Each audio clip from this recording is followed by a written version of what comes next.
welcome back po sa aking vlog. At sa vlog pong ito ay tuturo ko sa inyo kung paano po i-download o paano po tayo magagawa ng e-travel. So, ang ginawa ko po guys, dinownload ko po itong eGo.ph. So, bago po nyo makuha yan, punta po kayo sa Google. Tapos, i-search nyo po yun.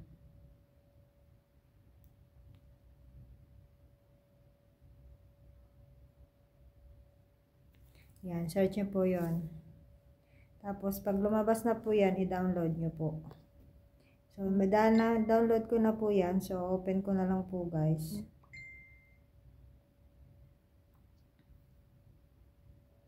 So, yan. At dahil nakagawa na nga po ako ng aking account, kaya andyan na po yan. Ang lumabas na po dyan ay enter your PIN. So, kung hindi pa po kayo nakapagawa ng inyong account, ang lalabas po dyan guys ay sign in. So, pag mag-sign in po kayo, kailangan po ng number lang nyo po.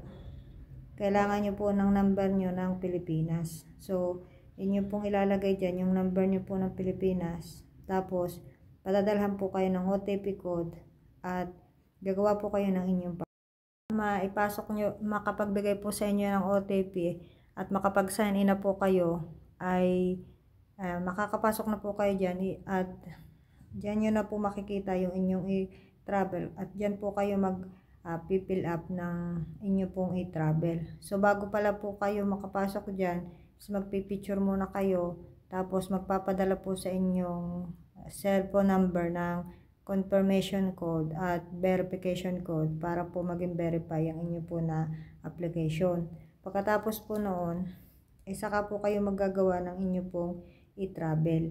So, dito po makikita nyo yung nakalagay na e-travel Philippine Travel Information. Pindutin nyo po iyan. Tapos yan po, pag capture po, i-capture nyo po yung inyong passport ng malinaw po. Kasi kapag po blurred yung kuha nyo, mag-i-email po ulit sa inyo ang eGo.ph at ipauulit po sa inyo ang pagkaka-capture nyo po. So, paki-capture lang po ng maayos ang inyo pong passport.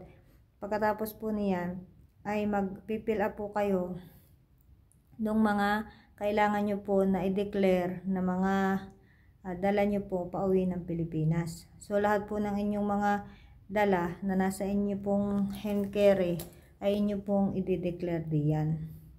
Hindi naman po sinabi na i-declare nyo yung lahat ng inyong dala. Yun lang pong nasa hand carry.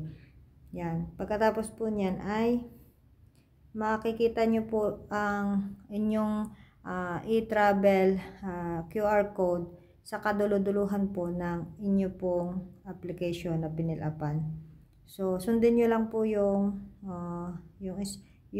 pagkakasunod-sunod dito sa instruction. Dahil nga po ako naman po ay hindi pa uwi. Subalit ito po ay naituro ko sa aking kaibigan na umuwi. Kaya po alam ko kung paano po ito gamitin. So, dito lang po kayo pupunta. Then, pagkatapos nyo pong mapilapan lahat, ay bibigyan po kayo ng QR code. Yun naman po ang inyong magagamit at ipapakita sa atin pong immigration paglapag nyo po sa Pilipinas. So, yun lang naman po at marami pong salamat sa inyo po na panonood. At sana po ay makatulong po sa inyo ang video na ito. Marami pong salamat.